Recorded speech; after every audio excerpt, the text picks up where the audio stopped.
It is my great honor to present First Lady Melania Trump.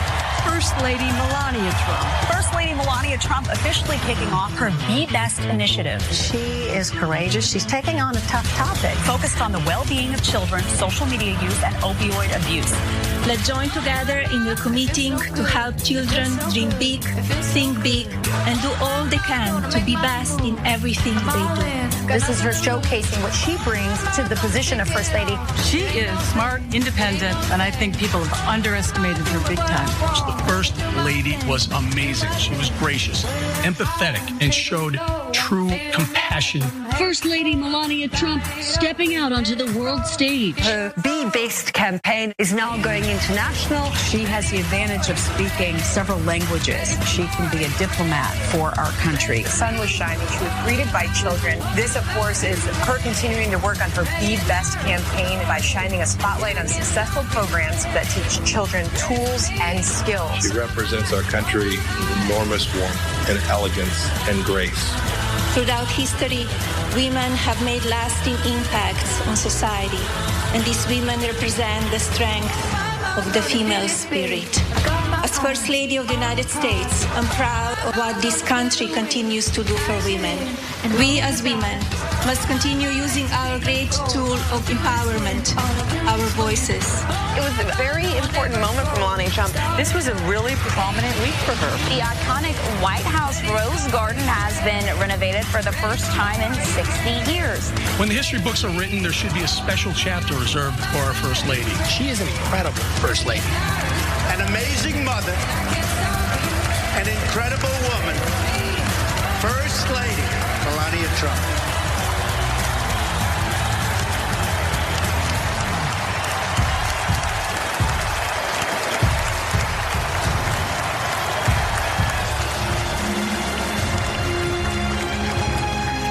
Ladies and gentlemen, please welcome the First Lady of the United States, Mrs. Melania Trump.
It seems like just yesterday that we were at our first convention where my husband accepted the Republican nomination and then became our 45th President of the United States. Yet the energy and enthusiasm for who should lead this nation, it is real today as it was 4 years ago. I know I speak for my husband and the entire family when I say we have not forgotten the incredible people who were willing to take a chance on the businessmen who had never worked in politics. We know it was you who elected him to be Commander-in-Chief, and we know it is you who will carry us through again. We were humbled by the incredible support then, and we are still grateful today. I want to acknowledge the fact that since March, our lives have changed drastically. The invisible enemy, COVID-19, swept across our beautiful country and impacted all of us. My deepest sympathy goes out to everyone who has lost a loved one, and my prayers are with those who are ill or suffering. I know many people are anxious and some feel helpless. I want you to know you're not alone. My husband's administration will not stop fighting until there is an effective treatment or vaccine available to everyone. Donald will not rest until he has done all he can to take care of everyone impacted by this terrible pandemic. I want to extend my gratitude to all of the healthcare professionals, frontline workers and teachers who stepped up in these difficult times.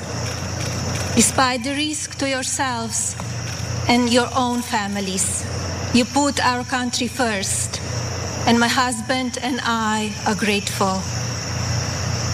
I have been moved by the way Americans have come together in such an unfamiliar and often frightening situation. It is in times like this that we will look back and tell our grandchildren that through kindness and compassion, strength and determination, we were able to restore the promise of our future. Businesses stepped up and volunteers stepped in. People were eager to share ideas, resources, and support of all kinds with neighbors and strangers alike. It has been inspiring to see what the people of our great nation will do for one another, especially when we are at our most fragile.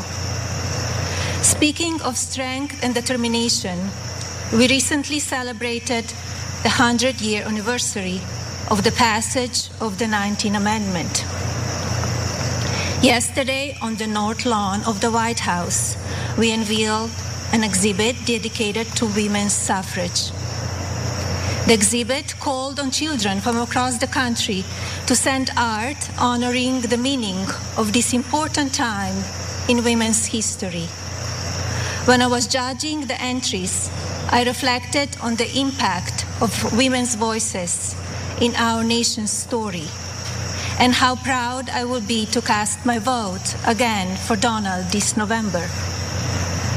We must make sure that women are heard and that the American dream continues to thrive. Growing up as a young child in Slovenia, which was under communist rule at the time, I always heard about an amazing place called America, a land that stood for freedom and opportunity. As I grew older, it became my goal to move to the United States and follow my dream of working in the fashion industry. My parents worked very hard to ensure our family could not only live and prosper in America, but also contribute to a nation that allows for people to arrive with a dream and make it reality. I want to take the moment to thank my mother and father for all they have done for our family. It is because of you that I'm standing here today.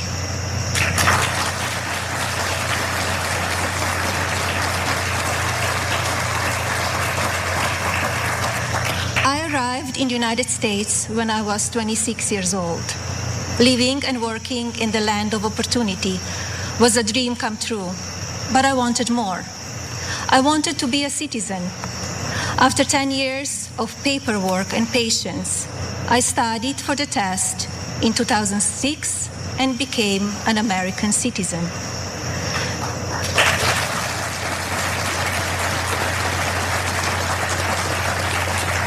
It is still one of the proudest moments in my life because with hard work and determination, I was able to achieve my own American dream. As an immigrant and a very independent woman, I understand what a privilege it is to live here and to enjoy the freedoms and opportunities that we have. As First Lady, I have been fortunate to see the American dream come true over and over again. I have met many inspiring women, children, parents, and families who have overcome life-changing issues that include addiction, homelessness, family members who are ill or have passed away, abuse of all kinds, and many other challenges that would make most people give up. The past 3.5 years have been unforgettable. There are no words to describe how honored, humbled, and fortunate I am to serve our nation as your First Lady. After many of the experiences I've had, I don't know if I can fully explain how many people I take home with me in my heart each day. From brave soldiers who give up so much so that we can be free, to children of all circumstances who I have met around the world. Thank you for inspiring me. It is my greatest honor to serve you. When I speak to members of the military, despite sacrificing time with their families, experience the fear of war or suffering loss, they have no regrets about serving our country. The same goes for their families and the families of first responders who often watch their loved ones walk out the door, not sure if or when they will come home. When I speak to families who have lost someone, the pain mixed with pride I hear in their voices is something I think about often. So thank you to all who serve our country in the military and as first responders. And thank you to the families who wait for them. You are all heroes in your own right. I have also been moved by the many children and families I've spent time with at hospitals, schools, and other locations around the world. Children who are dealing with pain or illness that would break even the strongest adult. Parents who are grateful to wake up every day and see that their child is still alive. These families are a testament to what faith and medicine, strength and science can do. On my first international trip as First Lady, my husband and I visited places of great significance to the three major religions: Islam, Christianity, and Judaism. One special memory from that trip is of a young boy I had privilege of visiting while at Bambino Gesù Hospital in Rome, Italy. While there, I read the little boy a story and learned that he and his family had been waiting for a heart for a very long time, and he had a grim prognosis. His situation brought my staff and me to tears, and we spoke of a little else as we flew to Belgium for the next part of our trip. Upon landing just a few hours later, we learned that a heart had been donated and would be going to the little one. I think about him often, along with so many amazing and strong young patients across our own country. More profound and sadly unavoidable examples of our country's strength and character have occurred in the communities that have been impacted by natural disasters. Hurricanes, tornadoes, and flooding may show the ugly side of Mother Nature, but in their aftermath, they can show us a beautiful side of humanity. My husband and I have visited many places that have been affected by natural disaster, and we are deeply moved by the strength of the people who have lost everything and the kindness of neighbors and communities. The common thread in all of these challenging situations is the unwavering resolve to help one another. I recognize the stories I just told about people who survive extraordinary circumstances. But Donald and I are also inspired by the millions of Americans who wake up each day with a simple yet courageous goal of providing for their families and keeping them safe. You are the backbone of this country. You are the people who continue to make the United States of America what it is, and who have the incredible responsibility of preparing our future generations to leave everything even better than they found it. Just as you are fighting for your families my husband, our family, and the people in this administration are here fighting for you. No matter the amount of negative or false media headlines or attacks from the other side, Donald Trump has not and will not lose focus on you. He loves this country, and he knows how to get things done. As you have learned over the past 5 years, he's not a traditional politician. He doesn't just speak words. He demands action, and he gets results. The future of our country has always been very important to him, and it is something that I have always admired. In fact, it is to help ensure a better future for our next generation that I launched Be Best, my initiative to help children achieve their fullest potential. Be Best has one simple goal: teaching youth about the importance of their well-being, both mentally and physically. This also includes understanding online safety and the dangers of opioid and drug abuse. Through Be Best, my office and I have been able to highlight people, programs, and organizations that are doing extraordinary things in our country and around the world. I continue to believe that by shining a light on these positive examples, others across the country and globe will become inspired to do their part for our next generation. Helping children is not a political goal. It is our moral imperative. When I think back to a defining moment of Be Best, my mind goes to a trip I took to Africa. On that vast and beautiful continent, I was able to visit the countries of Ghana, Malawi, Kenya, and Egypt. One of those visits in particular had a profound impact on me. Ghana, on the coast of West Africa, was the first stop on my trip, and I experienced firsthand its warm people and their traditions. While there, I visited the Cape Coast Castle and learned more about the beginning of a cruel and often deadly journey in the era of the slave trade. I was horrified when I listened to the guide tell me so many inhumane stories, and I gained new perspectives.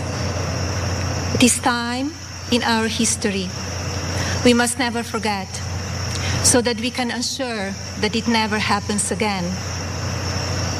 Like all of you, I have reflected on the racial unrest in our country. It is a harsh reality that we are not proud of parts of our history. I encourage people to focus on our future while still learning from our past. We must remember that today we are all one community comprised of many races, religions, and ethnicities. Our diverse and storied history is what makes our country strong, and yet we still have so much to learn from one another. With that in mind, I like to call on the citizens of this country to take a moment, pause, and look at things from all perspectives. I urge people to come together in a civil manner so we can work and live up to our standard American ideals. I also ask people to stop the violence and looting being done in the name of justice, and never make assumptions based on the color of a person's skin. Instead of tearing things down, let's reflect on our mistakes, be proud of our evolution, and look to our way forward. Every day, let us remember that we are one nation under God, and we need to cherish one another. My husband's administration has worked to try and effect change when it comes to issues around race and religion in this country. He's the first president to address a special session of the United Nations General Assembly to call upon countries across the world to end religious persecution and honor the right of every person to worship as they choose. He has made substantial investments in our historically black colleges and universities. This president also continues to fight for school choice, giving parents more options to help their children flourish. My husband knows how to make a real change. From the day that I met him, he has only wanted to make this country the best it can be. For many years, I watched him grow concerned and frustrated, and I'm so proud to see the many things he has done in such a short time. America is in his heart. So while at times we only see the worst of people and politics on the evening news, let's remember how we come together in the most difficult times. And while debate rages on about issues of race, let's focus on the strides we have made and work together for a better tomorrow for everyone. Our administration has also devoted historic resources and produced life-saving results by raising awareness around opioid addiction and drug abuse, especially for children. When so often the headlines are filled with gossip, I want to take this moment to encourage the media to focus even more on the nation's drug crisis. This disease is one that affects everybody. It pays no attention to race, age, or socioeconomic status. Addiction has touched every part of our society in some way. And now, more than ever, we have programs and medicine to combat it. We just need to talk about it openly. And you, the media, have the platforms to make that happen. To the media industry and as a country, I ask that we all commit to helping in our fights against drug addiction by talking about it even more. Especially as we battle the COVID pandemic, we need to remember that suicides are on the rise as people who are struggling with loneliness and addiction feel they have nowhere to turn. Parents, please talk to your children.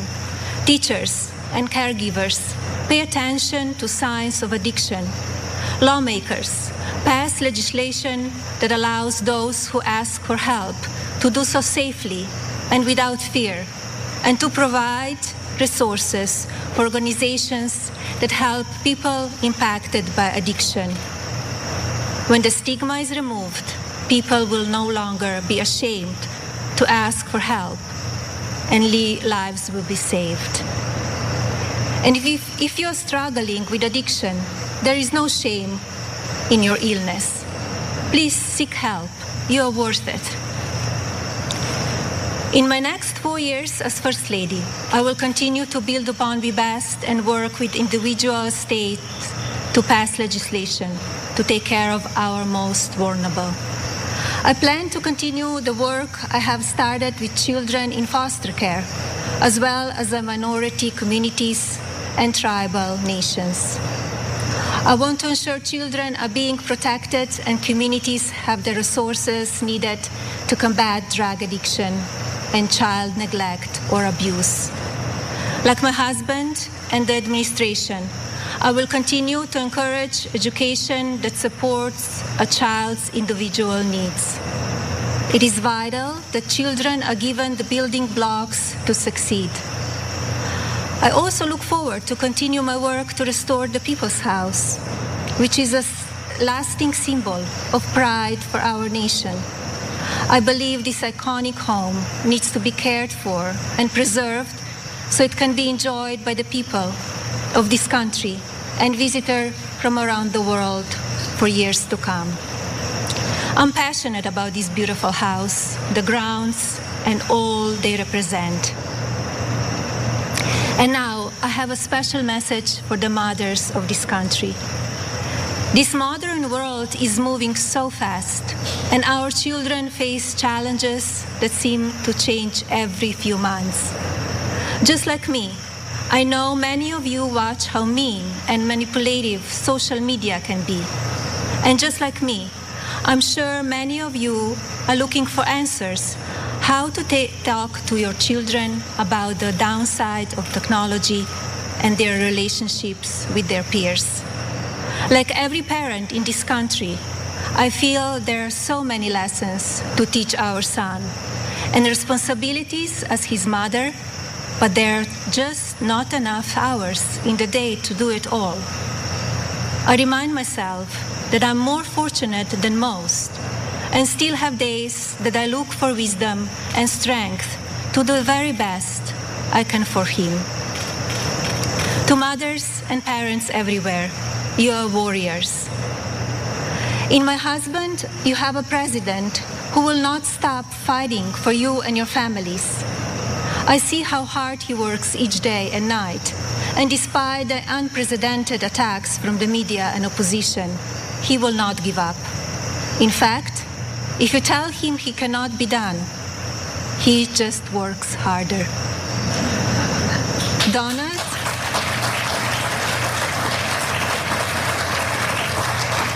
Donald is a husband who supports me in all that I do. He has built an administration with an unprecedented number of women in leadership roles and has fostered an environment where the American people are always the priority. He welcomes different points of view and encourages thinking outside of the box. I know I speak for my husband and the family when I say we are so grateful that you have trusted him to be your president. And we will be honored to serve this incredible country for 4 more years.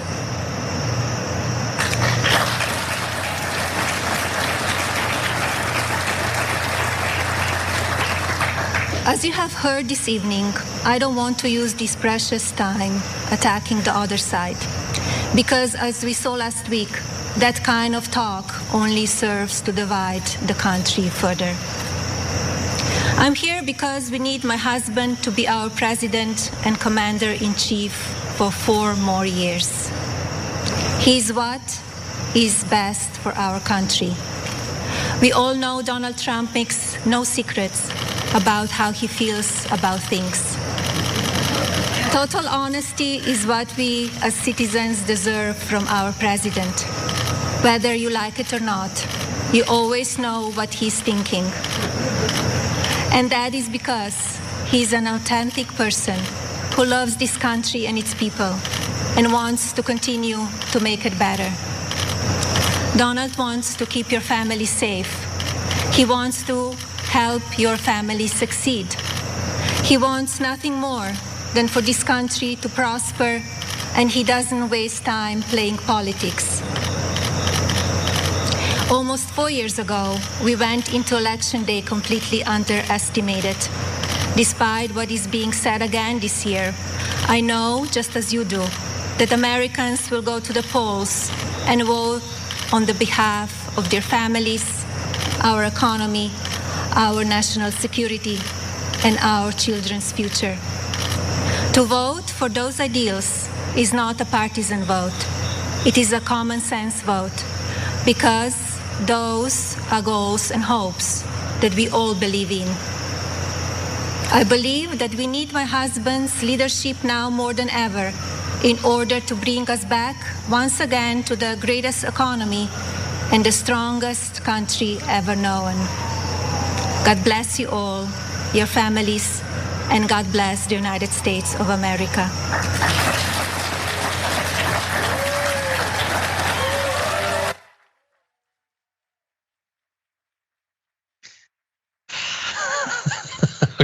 Okay. Wow. There's a lot to talk about in terms of the different issues that she delved into. Do we want to start off with just an overall impression? You know, it's the wife of the president. She's going to give a speech. I don't think that expectations were necessarily super high. I mean, she's not one of the, the spouses that stays super involved in politics and everything. Be best to the side, I guess. What did you think overall of her speech? You know, I think she would have been better off plagiarizing again this year like she did 4 years ago, because man, that was one of the most painful experiences of the night. Like, honestly, I appreciate that it wasn't riddled with complete fabrications and lies. But at this point, I would have taken some entertaining lies more than that 30. How long was it, by the way? It was. I think it was probably like 20 minutes or so, 22 minutes or so. Yeah, and I know I can see from our producers in the Slack, it dragged a little bit in the middle, and I'm not gonna lie. At the beginning and at the end. Yeah, I might have been browsing an auction that's coming up for some Jurassic Park filming memorabilia. But anyway, I did hear a lot of it. And so, look, I will say it was obviously, I think it's fair to say, pretty incredibly boring, but I think it was probably the best speech of the convention and probably will be the best speech of the convention, because while everything about who Donald Trump is and what he cares about and all of that was obviously false, and not just it is false, she doesn't believe that stuff about him. I felt like this stuff, like she talked about a lot of topics that no other speaker has brought up nor likely will. I mean, she actually expressed empathy for those who have died during the pandemic and those who have lost people in the pandemic. That is something that Donald Trump has done maybe 15 seconds of since the pandemic began. And she did it in the first minute, basically. You know, she talked about the protests, sort of. A lot of it was bad, but some of it maybe could be interpreted as understanding. Like, she actually sort of seemed to acknowledge what was going on in America in a way that no other speaker has or is likely to. Yeah, no, I can see that. I can see that. I think maybe I just kind of tuned out there somewhere in the middle and didn't get many of the specifics. But I just did get the general sensation that that she was being authentic, right? I have to give her that. She was being true to herself. Some of those parts that you mentioned, I did hear, and I did wonder, did his team edit this? Because it did show a level of empathy that I haven't heard from anyone else in this convention. So I'm really curious as to how much input their staff had on this particular speech. Yeah, I would have to assume quite a bit. And look, I think that everyone gets a lot of help in writing their speeches, and someone who is only really known for plagiarizing speeches, I'm going to assume got a lot of help with the speech. But I know that, like, the family members, one of the things that typically, traditionally they do in events like this is they seek to humanize and add a human element. Now they've decided not to do that with most of the speeches. Most of the speeches from Trump family members are, take any random 2 minutes from a Fox News show and they're just reading those talking points. Right. But I feel like she actually did try to do that. Not only talking about him and trying to invent positive characteristics and say that he has them, but to literally stand in as a person that seems to care about things. She hasn't done a great job of that necessarily throughout being first lady, but in comparison to Trump, she can imply that she cares that people have died and seems to care about it. As long as you don't see that classic jacket of hers. They use that in the montage of her. I don't know if you noticed that, but they only shot it from the front. She's talking about how much she cares while wearing a jacket that says that she doesn't. Yeah. So look, she acknowledged the pandemic. Yes, she did call it the invisible enemy, which is like the dumbest thing I think I've ever heard. But to be fair, that's Donald Trump, so she's gonna support him in that. And she did speak about it in the past tense, as others have who have mentioned it. So that's like the downside. But the fact that she would even admit, like, she acknowledged that people died. And that is not something that is gonna be common at this event. I mean, and you have a great point, but the fact that that's the bar, right? That really shows you how broken this entire thing is. But when you mention the role of the family member, who their role is to humanize the other person, then maybe immediately think of Jill Biden. Right. And comparing what we just suffered through for 20 minutes to what Jill Biden did, and how she really did humanize Joe Biden in a way that really even cut through to my dead carcass of a soul. Like, I really was like, for a minute there, I felt some connection and empathy with Joe Biden because of how good Jill Biden's speech was.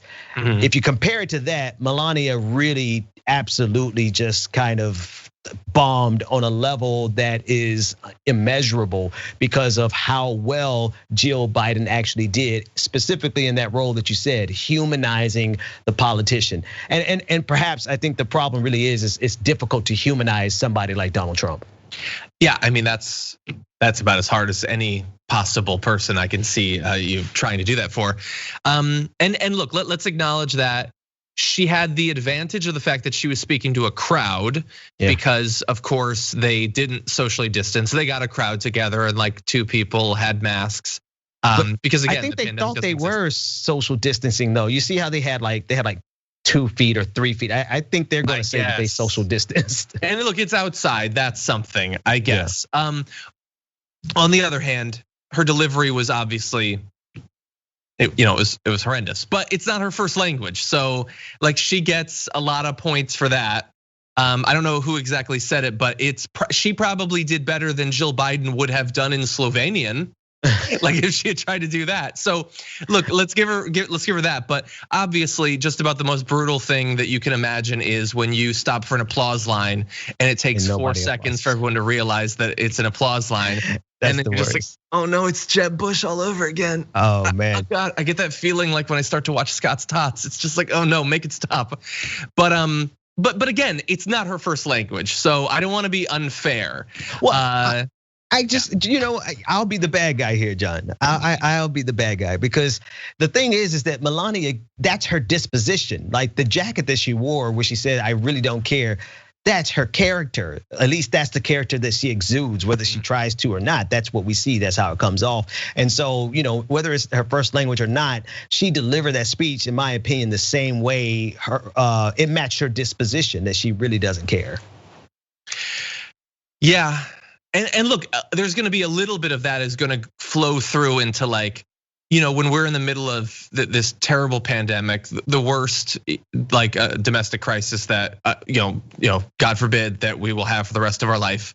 I don't want to hear about your stupid rose garden, honestly. Like the fact that you spent money on that, are you crazy? And I've seen side-by-side shots. I'm not a botanist or anything, but no, the old one is better.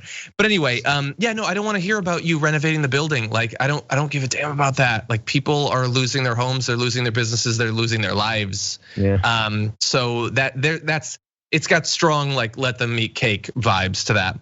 Yeah. But I do think while the delivery was poor and all of that, she's not a public speaker, she's not a politician.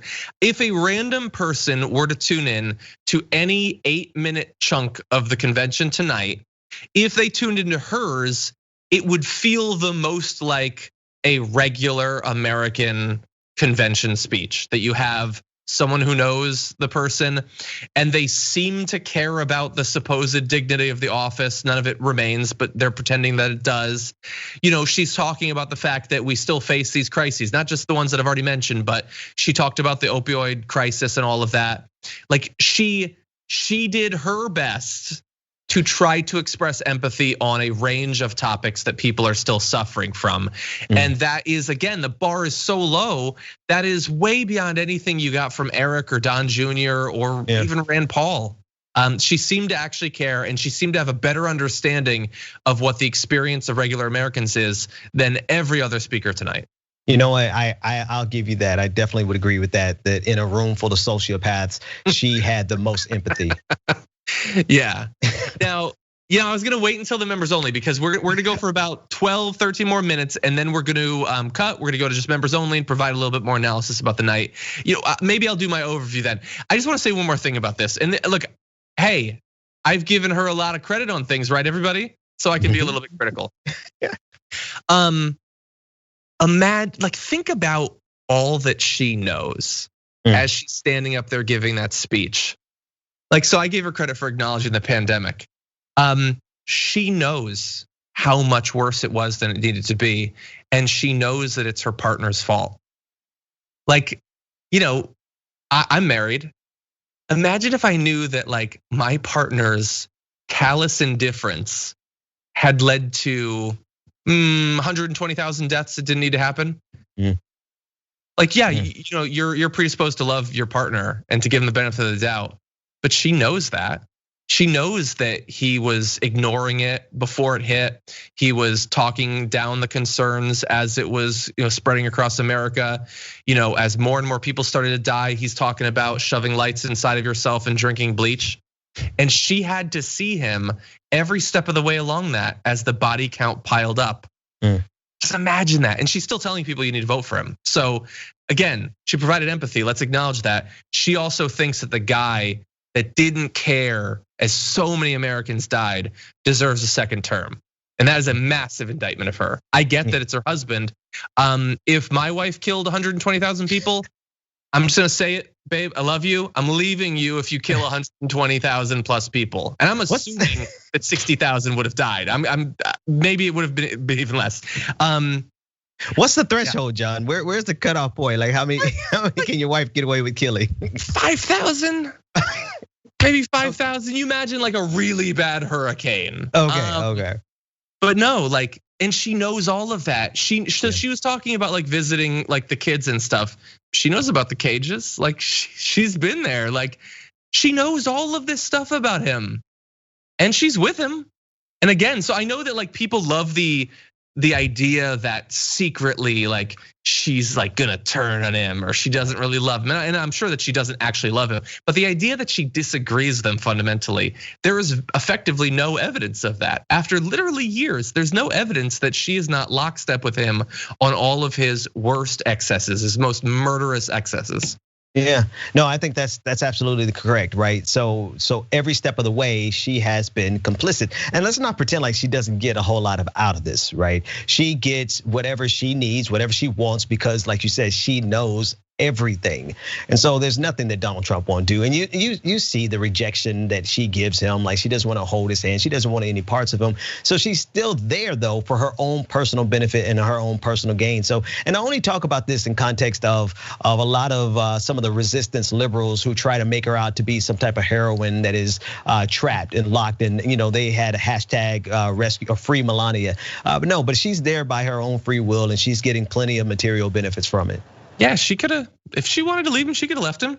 Yeah. She was given perfect opportunities for plausible deniability. After pick an adult film star, well, after one of those, she could have left him, and everybody would have been very understanding. But she chose not to. So, yeah, I get the idea because it's kind of like Schadenfreude that he's involved in a loveless marriage.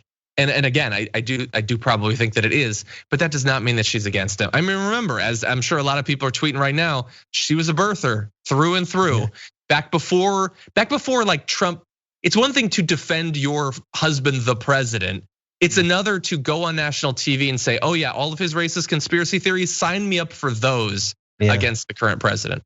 Yeah, that's her role. That's how she's been facilitating that role, and she's satisfied in it, man. She's like, you notice one thing that really stood out. She said, and in the next 4 years as first lady, like she said it with a level of confidence, like she's entitled to it. And later on, she kind of backtracked and said we'd be proud to serve, right? She kind of said it in a questioning kind of tone.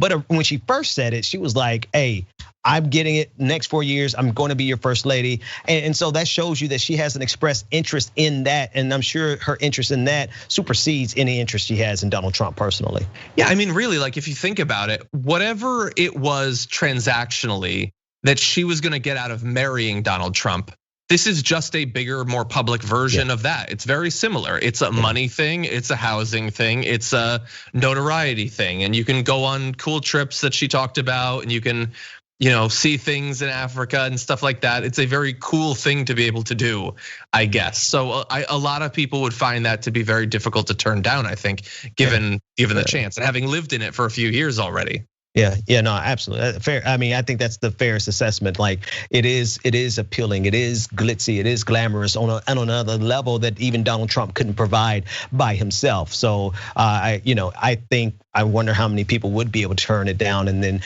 really the question is how many bodies have to pile up before people walk away from it. Yeah, well, I mean, it's looking like at least 200,000. Maybe we'll check in at 300,000 and see what she thinks about that. Let's see. Okay, so a couple other quick things. She talked about how while Donald Trump obviously doesn't do things like other presidents, he brings total honesty. Yeah. I mean, Has anyone lied as much? I don't think so. I seriously don't think so. And she also said, she doesn't want to attack the Dems. And look, to be fair, she did not spend a lot of the speech attacking the Democrats. And I mean that in two ways. She didn't specifically attack Biden a whole bunch, but she also didn't make the speech about the fact that the Democrats are coming to drag you out of your suburban home and make you stop worshiping Christ or whatever. She didn't do either of those things, but she also seems to have not been paying attention to the RNC so far, because that's all that we've gotten, including from members of her family. So there's a weird disconnect on that topic, I think. Yeah, well, I mean, but it kind of fits, right? So the key word in what you just said was a disconnect from her family. I think she's disconnected from the Trump family anyway. I think she's like an island unto herself, her and Barron. Yeah. Yeah, which, yeah. And that's clearly a thing that she cares about. It's difficult to know for sure, even after seeing this speech, what it is that she really values. But by all accounts, supposedly that is one thing. Okay, so I think that's pretty much what I had to say about her speech. And I wonder to what extent, anyone criticizing her speech, how is that going to be approached?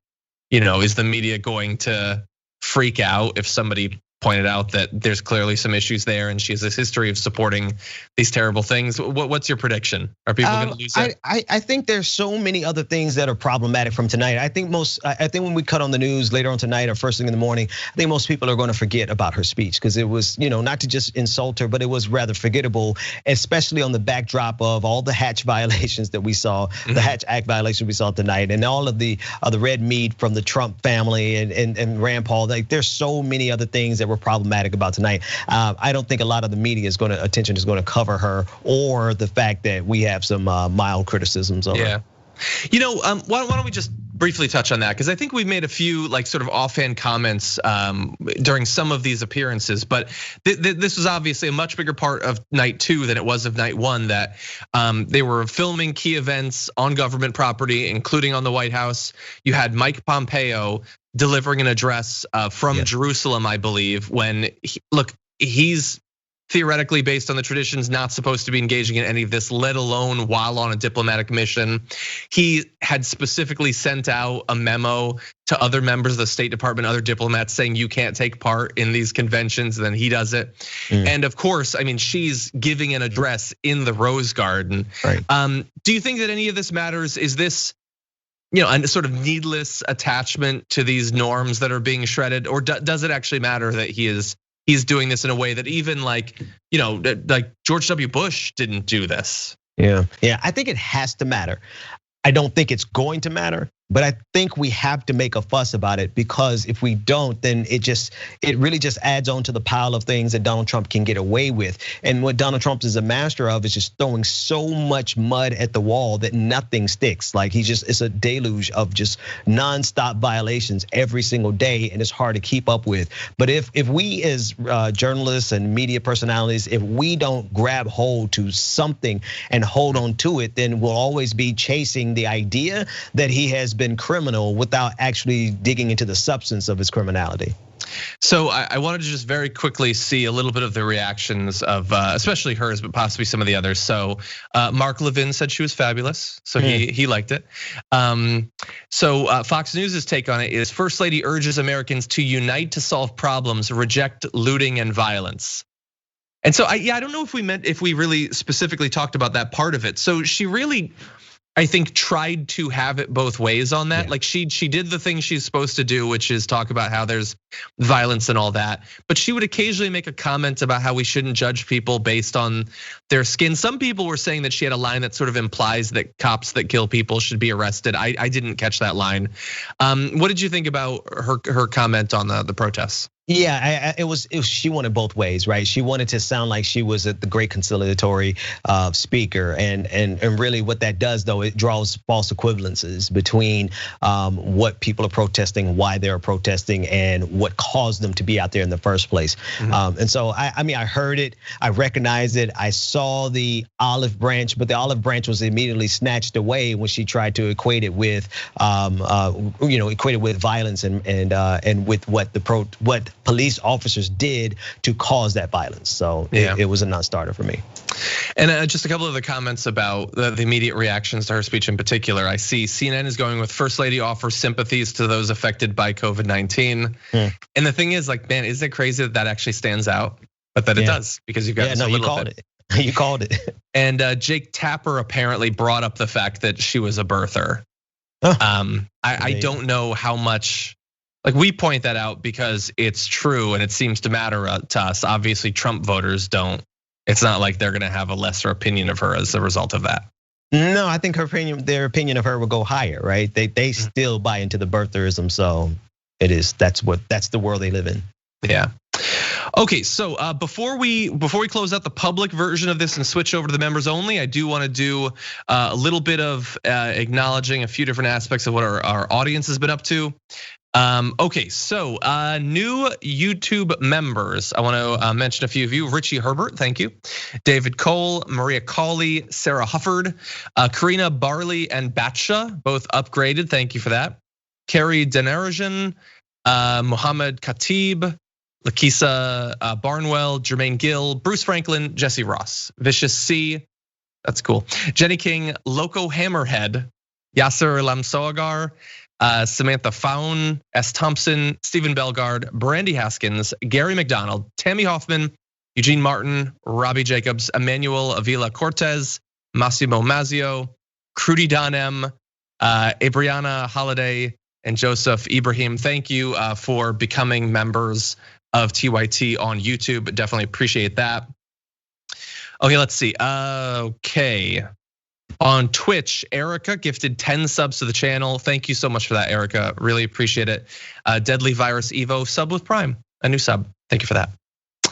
Feisty Fan in the super chat sent us in a super chat saying, I cannot, my eyes and ears are bleeding, make it stop. I'm not sure which speech that was for. I imagine it probably wasn't for Melania. That's exactly who it was for. You think so? Oh, yeah. We'll see.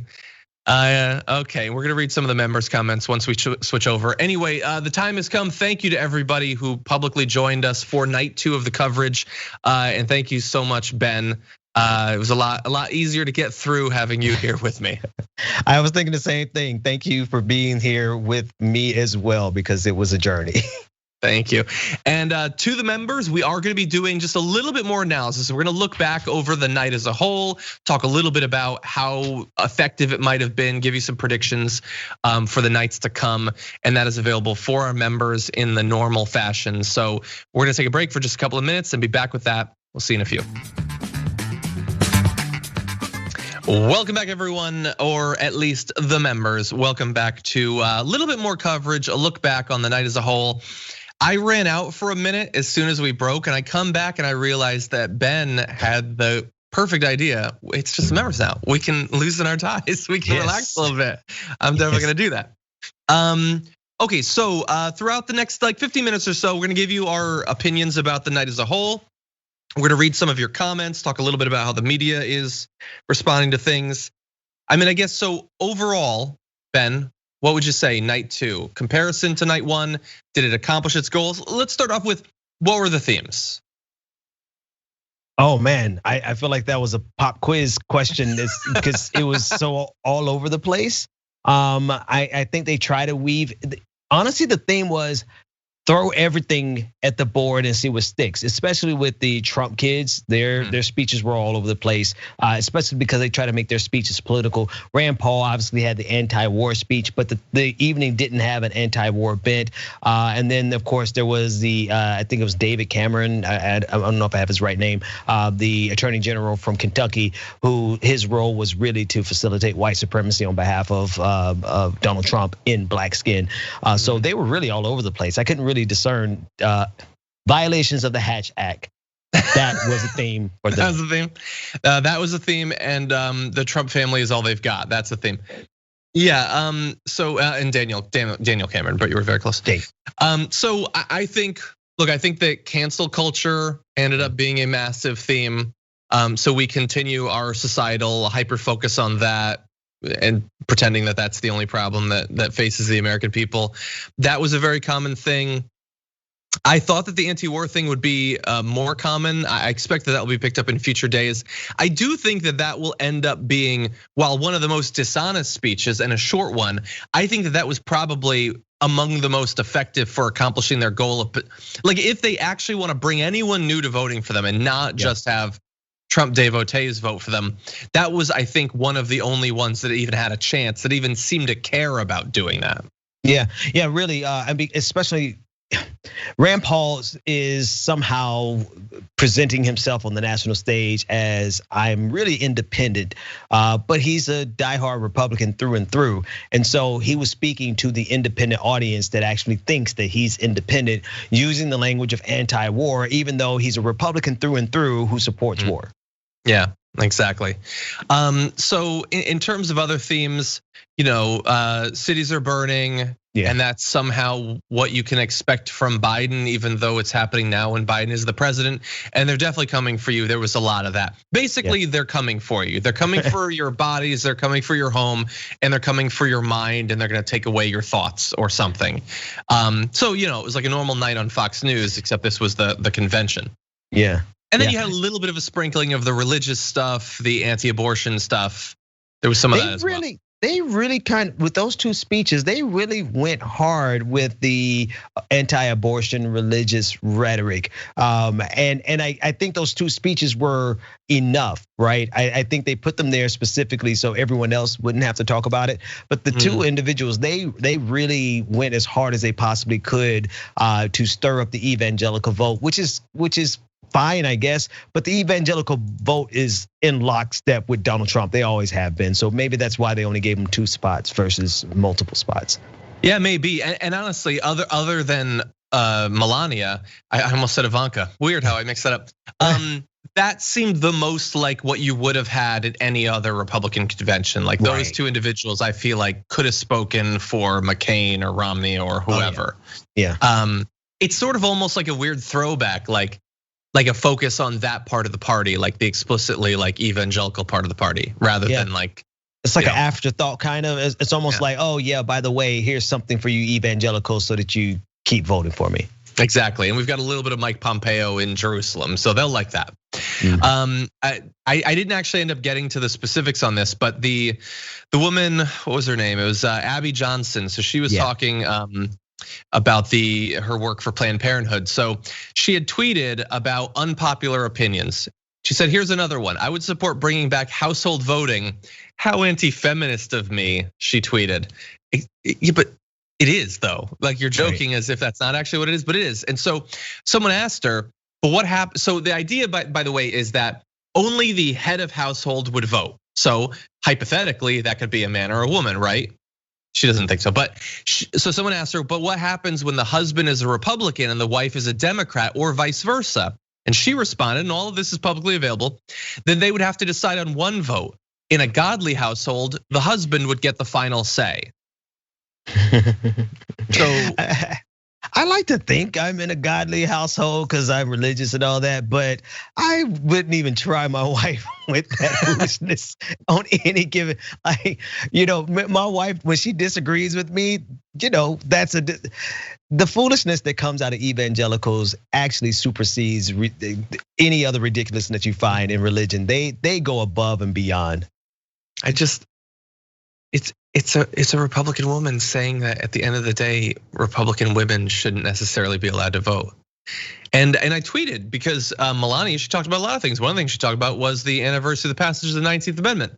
Women's suffrage, what a great thing. Oh, by the way, earlier tonight we had a woman speak who doesn't think that you should be allowed to vote.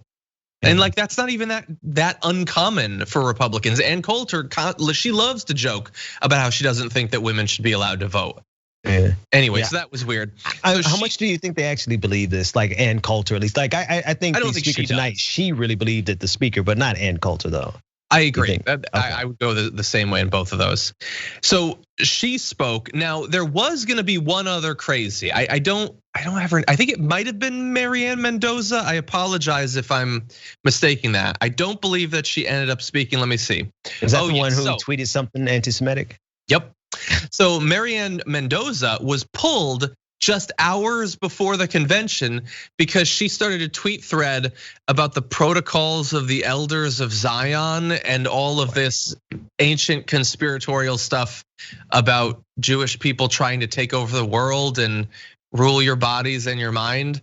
No, man, you didn't get it. At the convention, you're supposed to just say that the left is gonna do that. You can mean the same thing, but so she was blocked. Globalist. That's the new word, right? They'll say globalist and say all of those same things, but the globalist is now the dog whistle for anti-Semitism. Exactly. And so they actually blocked her. I was surprised, I'm still waiting to see, like, are they gonna allow that QAnon congresswoman to speak? Like, do you think that some on the right might be a little bit frustrated and how, think about it, they're told by every speaker, we shouldn't be restricted in what we're allowed to think and say, like all thoughts are equal and all of that. And yet at the convention, they've mostly blocked all of the new QAnon infusion into the Republican Party. Yeah, that's actually a good question. I think they probably are going to eventually get frustrated with it. But the thing is that QAnon is in service of Donald Trump. So the masterminds, and I use that in jest, the masterminds behind QAnon, they will find a way to make it pro-Trump. The fact that QAnon speakers didn't get a chance to speak because everything they do is in service to Donald Trump. Yeah. Okay, so just really fast, a couple notes, things I'd written down, and we had to, constantly like jump back in. So Eric Trump, Monica Alba, a journalist, tweeted a photo of her with Eric Trump earlier today, saying, earlier today I ran into Eric and Lara Trump at the Melania Auditorium. Asked him if he was going to pre-record his speech, as Donald Trump Jr. and Kimberly Guilfoyle did yesterday. He said no, that he was just there practicing. Well, per the RNC, his remarks tonight were not live. So he lied to a journalist about how he was gonna give his speech live. And of course, because they've been criticizing, like trying to imply that Biden's speech was pre-recorded, that it had to be because he wouldn't be able to get through it otherwise. Yeah. Meanwhile, all the Trumps apparently, other than maybe Tiffany, are doing it pre-recorded. So I hate to be that guy, but with Melania Trump, I could hear the edits because the person who edited it did not keep a consistent cricket sound going. And so every now and then you could hear the crickets just die out. And I thought for a minute, like maybe it was a noise gate. I'm sorry to get in the but you could tell that the gate, there was no noise gate on it. So they were chopping up Melania's Trump, I think her speech just as much as the young boy with the MAGA, Make America Great Again hat, but they had the luxury of a lot of different crossfades and everything to make it. But long story short, all of this was pre-edited, recorded to the maximum degree because I mean, come on, these people are not really the most talented speakers in the country. See, I didn't pick up on that with Melania. I assumed that was live. No, man, the crickets were telling the story. Like you can and then stop, and then it just cuts out completely. I gotta listen back. The reason I know that's the case is because when she stopped talking and they waited for an applause, the 4 seconds you were talking about, you could still hear the crickets. So it wasn't a noise gate cutting out the crickets; it was edits, and they just missed it. Okay, sorry, I didn't mean to get but it was just okay. Really bothering me. You're the cricket whisperer. So let's assume that you're right, that they were editing it. Why didn't they cut out those gaps then? Wouldn't that be the first thing you do? Like that's throwing her under the bus by leaving those in, I feel like. But you realize they made the mistake of the crickets, so maybe they just weren't really the best editors, maybe, right?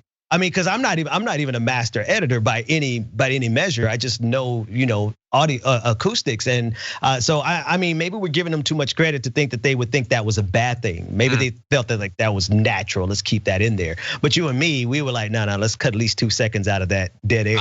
I would have, man. If they had left that in for me, I would have been so mad. Oh yeah. Okay, so overall though, is this convention helping him? Is this what he wanted? Is this what he needed? Did tonight help raise the odds that Donald Trump gets reelected? And if not, could anything have? I think honestly, the Rand Paul speech probably was a big help to him because he already had a lead in some polling, the CBS poll that you mentioned with independents. I think if you had a problem seeing Donald Trump as the president, that's why they had so many Hatch Act violations, because you could see him doing his job as president. But the thing is, I don't know that those are the deciding factors for anyone who's still undecided, right? I am really curious to figure out what the undecided voters really are thinking. But I think most people, their votes have been baked in for some time. Yeah, I think for the vast majority. I mean, I think we're talking about significantly less than 10% that are really actually likely to vote and yet have not decided. I think that that's a small amount.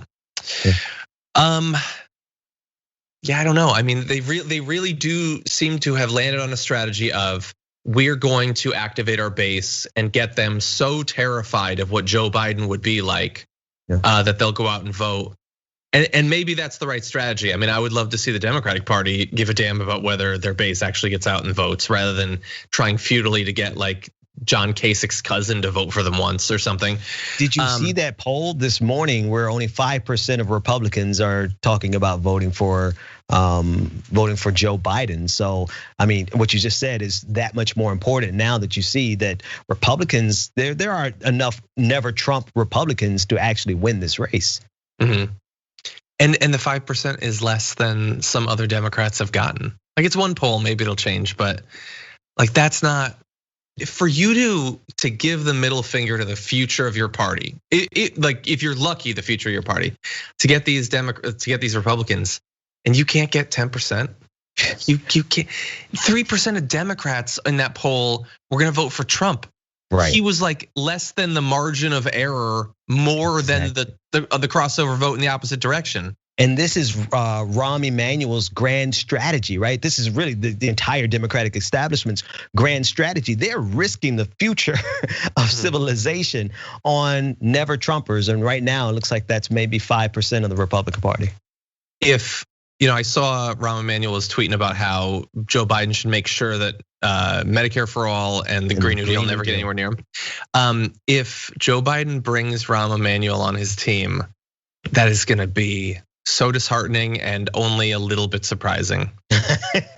No, imagine like Obama without Rahm Emanuel. That would have been like 9% better. I have the book back here, Confidence Men, and I would never forget the chapter that I read, that everything that Obama ran on, particularly with breaking up the banks, is what he tried to do on day one. And Rahm Emanuel made sure, he told everyone in the room as soon as Obama left, we will not do this. So yeah, like absolutely correct.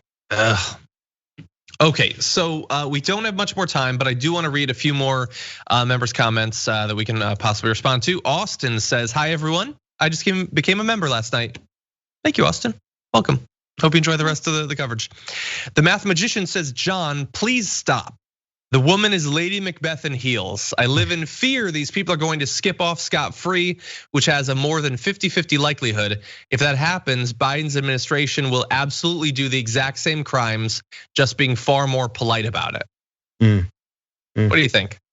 I think they won't commit the crimes that are a direct threat to our institutions. I think more than anything else, Democrats worship the institutions of America. Not to say they won't commit crimes, but I don't think that they would like openly violate the Hatch Act right in front of us. And I don't think that they would do all the different things that Donald Trump has done to undermine every single institution in our country. But I agree, I think they will try to get away with as much as they can.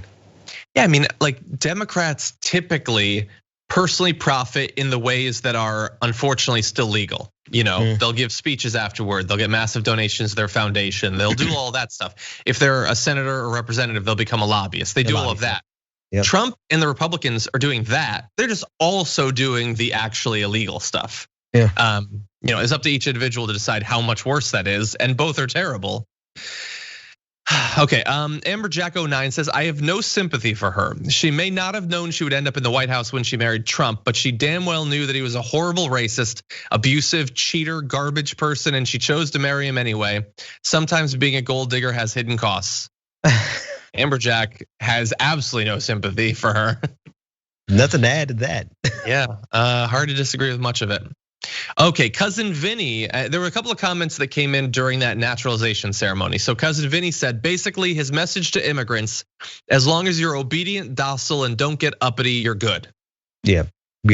That's his message. That is their message to America, right? And not only to immigrants, but also to black people, anybody, white folks for that matter. So long as you do not get out of line and actually challenge America, you're our type of American. Yeah. Okay, there was one other member comment I want to read from Pale Blue Dot that said, it's my birthday today. Thanks to COVID, I'm stuck here watching RNC coverage on TYT. Oh, who am I kidding? I am a liberal nerd. I would be doing this anyway, especially with John and Benjamin. That's awesome. Happy birthday. Happy birthday, Pale Blue Dot. And there was one more super chat I wanted to read. Crystal Flores gave us a good size super chat saying, supporting Ben and his passionate hot mic. That's the most genuine passion I've heard this week that wasn't fueled by cocaine. It was fueled by Earl Grey hot. Nice. I had a little bit of Earl Grey this morning. Yeah, on the damage report this morning, Jordan Ewell had a hot mic moment too. I guess I just bring it out of you. I don't know, or maybe the Republicans do. I'm so embarrassed. I'm sorry, TYT. Please have me back. I didn't mean to drop the MF on the line. We're gonna. Don't worry. Okay, well, everybody, I hope that you enjoyed our coverage of the second night of the RNC, even if you might not have enjoyed the second night of the RNC. Tomorrow, we are gonna have more coverage. I believe that it might be Anna and Jake. Can anyone confirm that? Asher? What do you got? You type it to me? Anna and Emma. Anna and Emma? Oh, come on, you can't miss Anna and Emma. That's gonna be awesome. They did the main show together today. They're gonna be breaking down the speech tomorrow. It's the day before the end, so I'm assuming maybe we'll get a little bit more Mike Pence. I don't know. Maybe there's a few more Trumps they can dredge up. But anyway, Ben, thank you again. Awesome to have you here. Anytime we can do a show together, I'm always down to do it. Hey, always a pleasure. Thanks so much for having me. Thank you. And to the members, thank you for being members and making it possible for us to do this. We're gonna get through the RNC together. We're gonna hopefully get through the election of the pandemic together. Thank you for keeping us afloat. Hope that we were able to entertain you just a little bit in these dark times, and we'll see you soon. Thanks for listening to the full episode of The Young Turks. Support our work, listen ad-free, access members-only bonus content, and more by subscribing to Apple Podcasts at apple.co/TYT. I'm your host, Cenk Uygur, and I'll see you soon.